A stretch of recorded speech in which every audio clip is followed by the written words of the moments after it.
Boa noite, Maicon. Boa noite, Gilmar. Tudo na paz do Senhor, meu querido? Tudo na paz, tudo nos conformes. Então, como é bom, né? Como é bom, Maicon, a gente buscar sempre estarmos falando de Deus, né? Porque aqui, esse ato de nós estarmos aqui levando a palavra para os ouvintes, para os internautas, é uma forma de semear a palavra de Deus, né? E de falarmos do Evangelho. E é muito bom falar contigo nessa noite. Tem um tempinho que eu não te vejo, né, Maicon? É um prazer, Gilmar, falar contigo. Realmente tem um tempo, pessoalmente tem um tempinho já que a gente não se fala, né? E esse canal aqui, além da gente fazer esse trabalho aí que você já bem mencionou, ele serve também para a gente estreitar aí nosso relacionamento, né? A gente poder manter essa união que é bem legal também, não é verdade? É verdade. Então, eu a pergunta que eu faço hoje para o internauta é o seguinte: sem santificação, será que veremos a Deus? É uma parece simples e fácil, não é?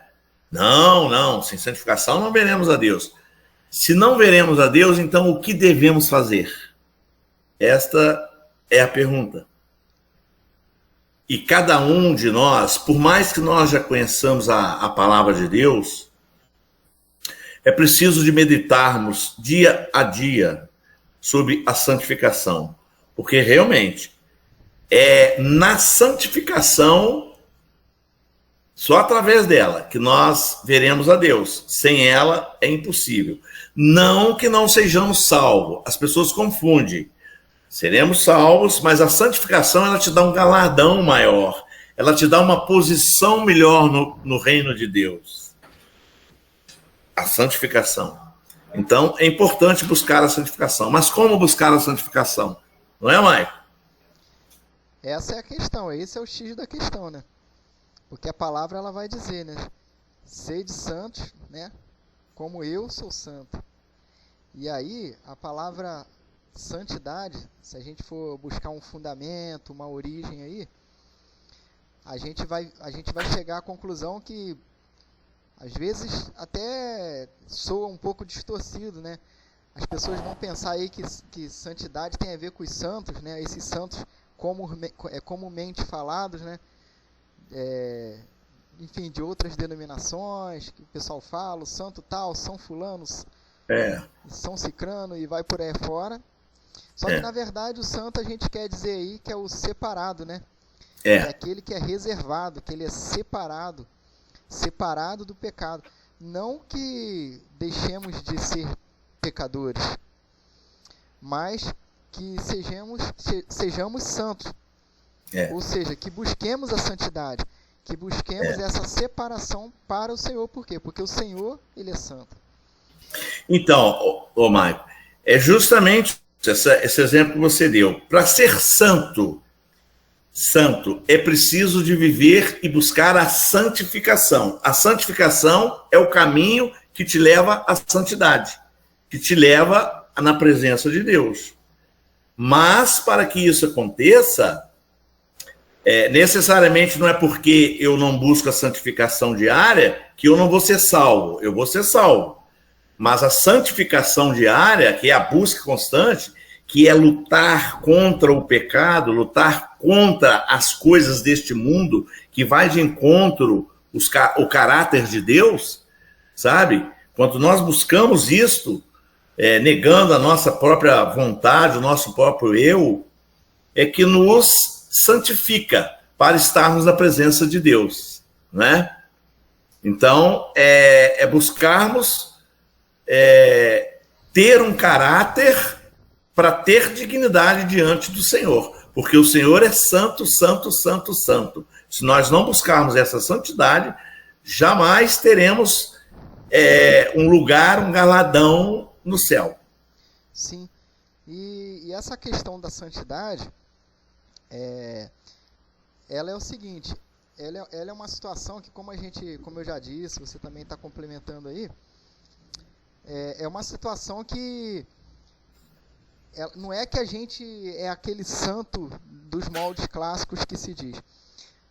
Porém, quando a gente fala de dedicação a Deus, quando a gente coloca assim, a inclinação para se dedicar ao Senhor, essa inclinação, essa dedicação faz com que a gente entre no processo, né, que é o processo de santificação.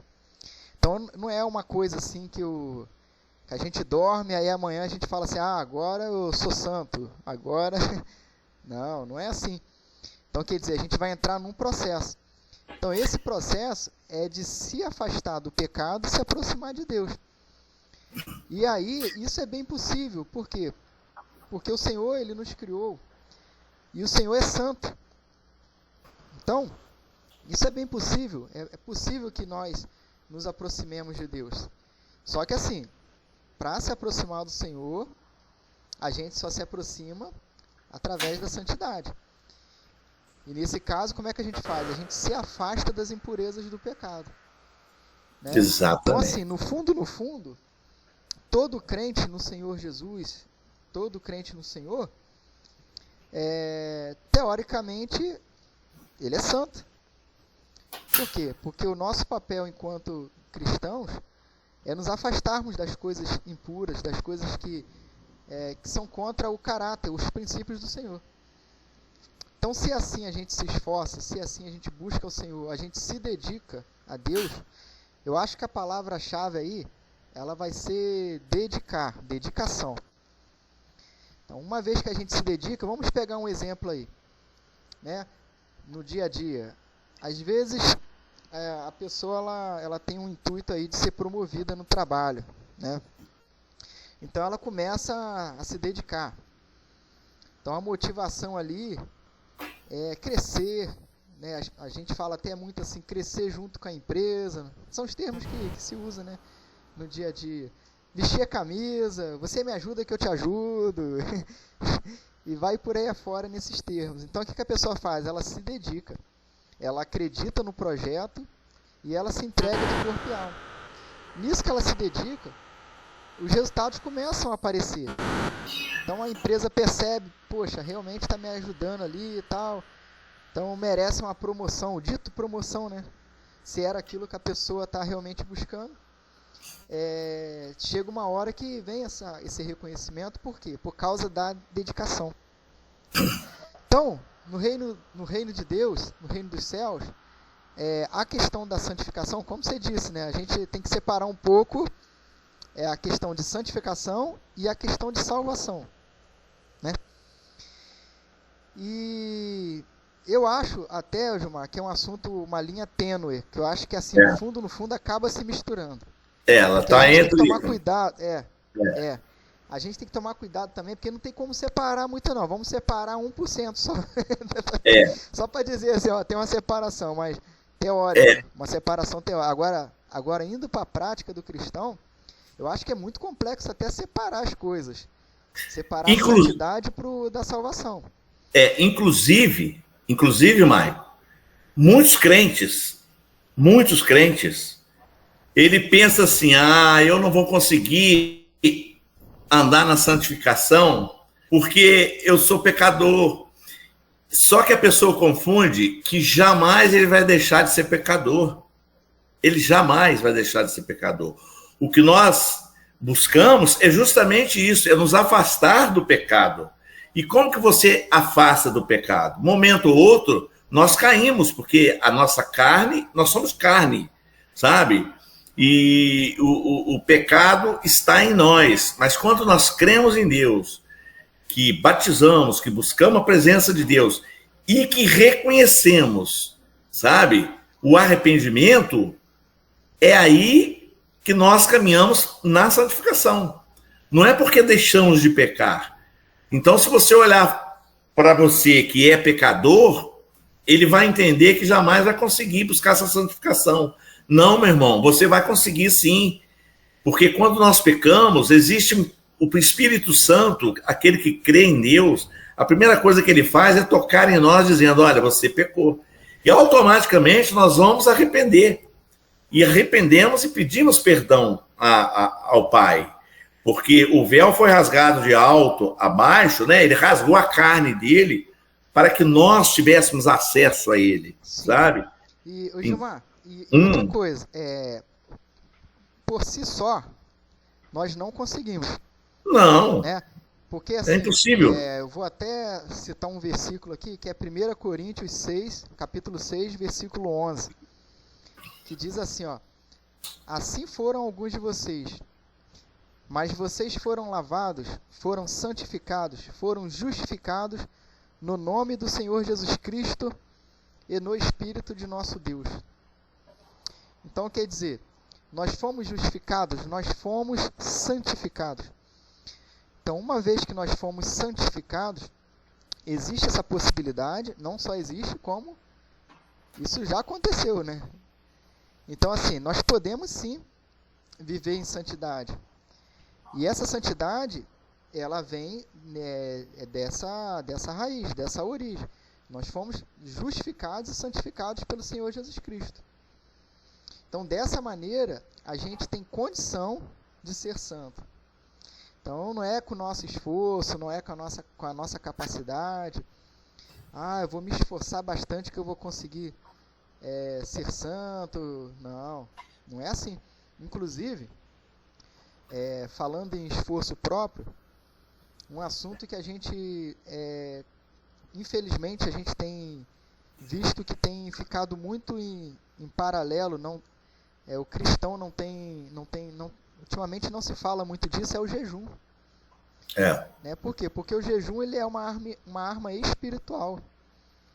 Então, quando a palavra fala que a carne é fraca, o espírito é forte, mas a carne é fraca, alguns vão até confundir, né? Vão até usar como justificativa, mas a carne é fraca, né? Assim, quando peca, né? É mais fácil dizer quando peca assim, mas a carne é fraca. A Bíblia fala, a carne é fraca.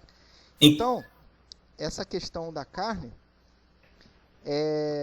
para a santificação, a gente por vezes precisa de armas espirituais.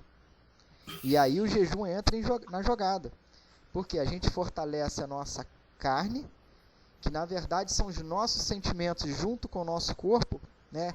É o corpo e alma, a gente fortalece esse duo, né? Esse duo corpo e alma, e a gente consegue se aproximar do Senhor Jesus, do nosso Senhor, do nosso Deus. Por quê? Porque Ele é santo.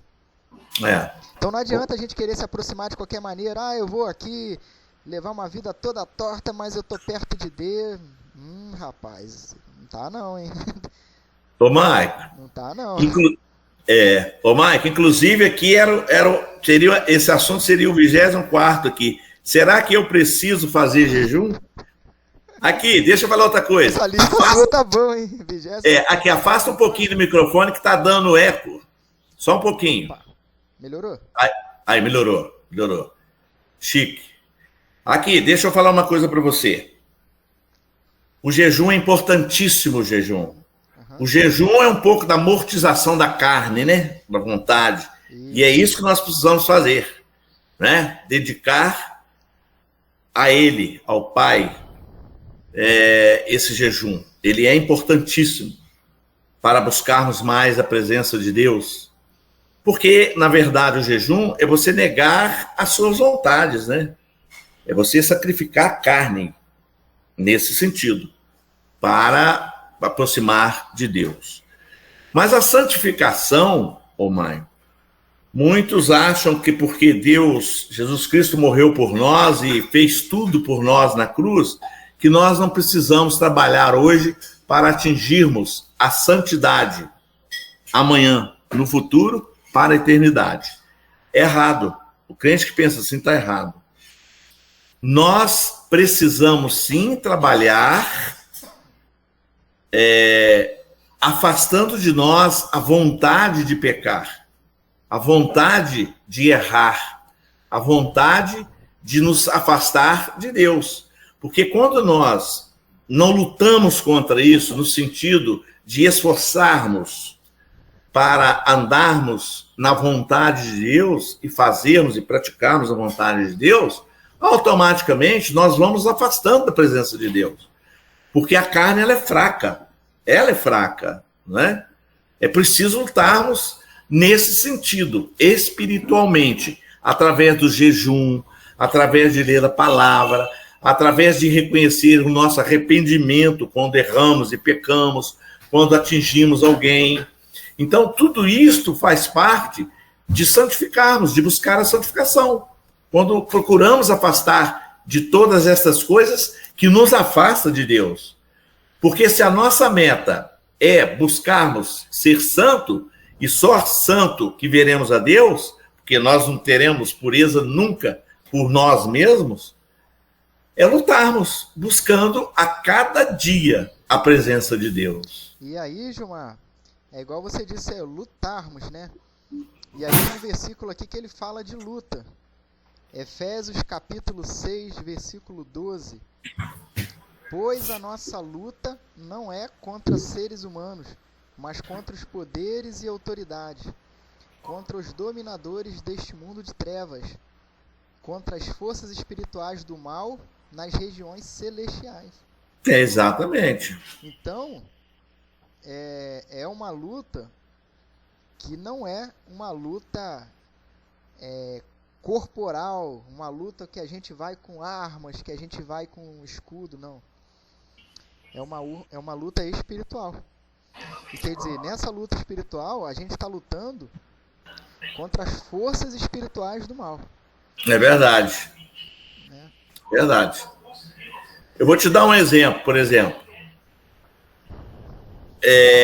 Assim, só para ilustrar que quando nós falamos que é uma luta espiritual, nós temos que entender que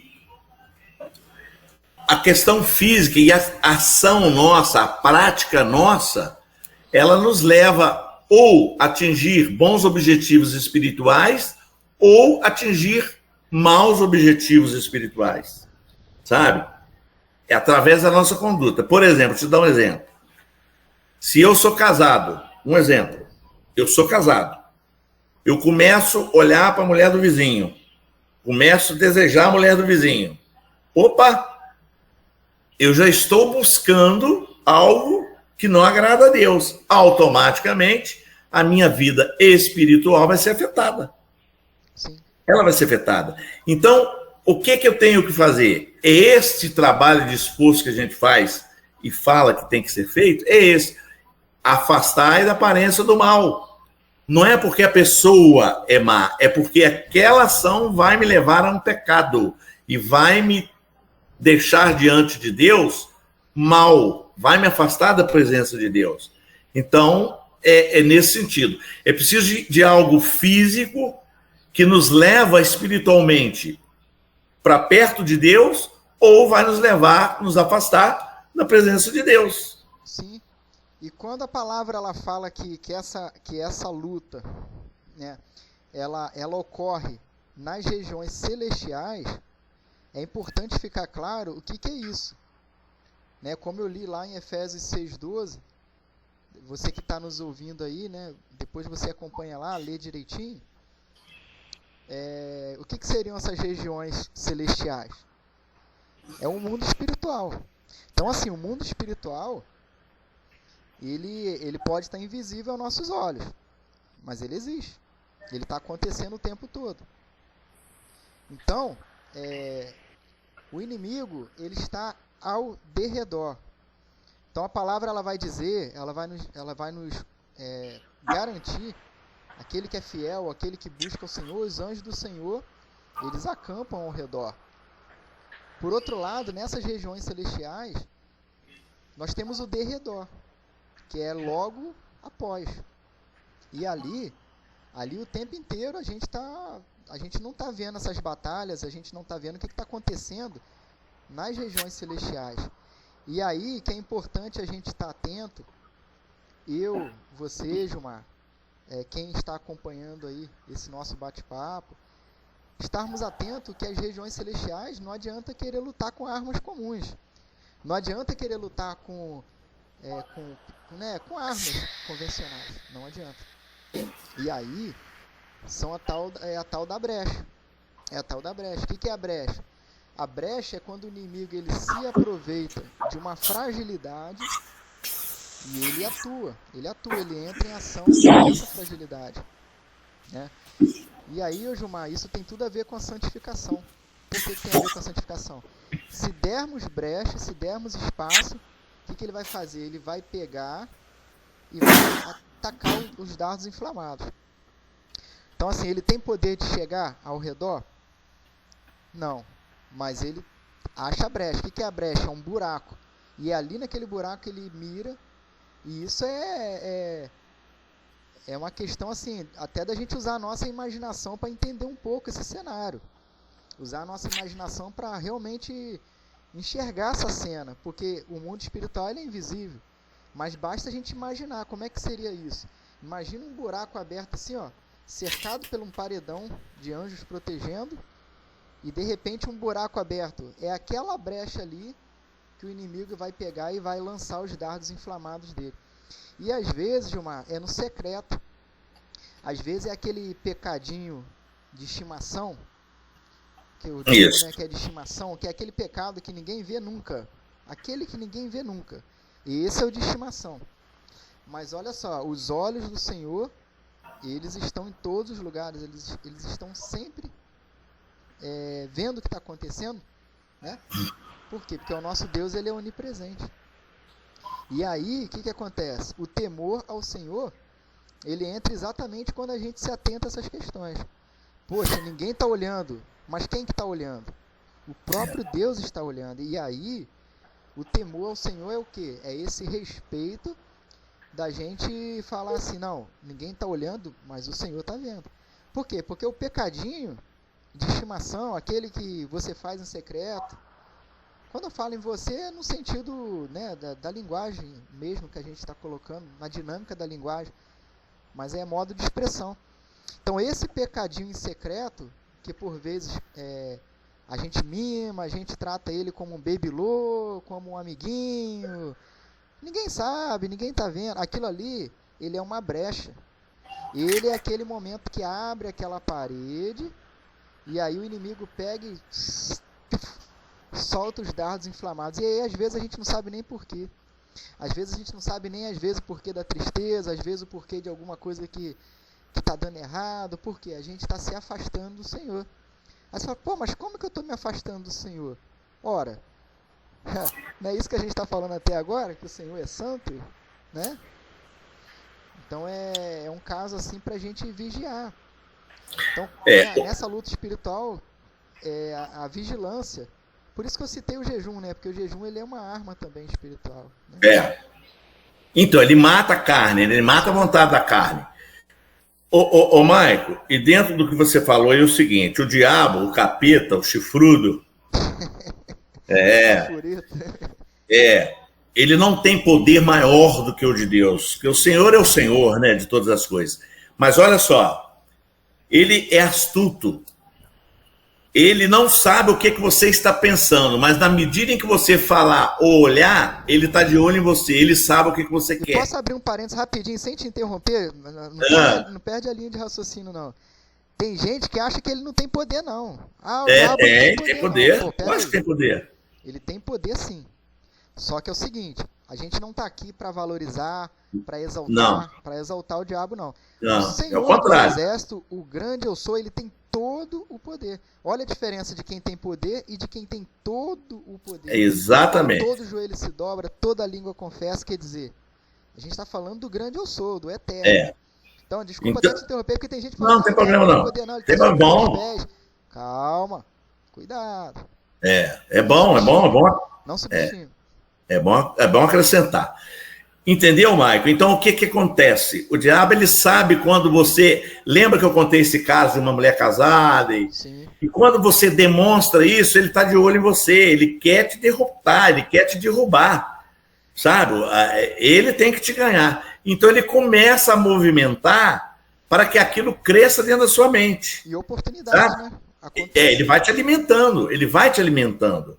Então, através de uma situação física, você está mexendo no espiritual. Então, por isso que nós temos que buscar e fugir da aparência do mal. Porque se nós não fizermos assim, estamos dando alimento para o diabo, para o chifrudo, poder nos dar e lançar a flecha que ele tanto precisa para nos derrubar e derrotar, para nós não ficarmos na presença de Deus, sabe? Aí é uma luta muito maior no espiritual que nós não temos. Aí é onde tem que entrar o jejum, entrar a presença de Deus, buscar a palavra, orar, para poder derrotar o chifrudo. Entendeu? Essa é a grande realidade. Temos que saber disso, que é assim que funciona. Porque senão o pessoal fica entendendo, ô Maico, que é mágicazinhas. Mágica para lá, mágica para cá. E não é mágicazinha, é uma realidade.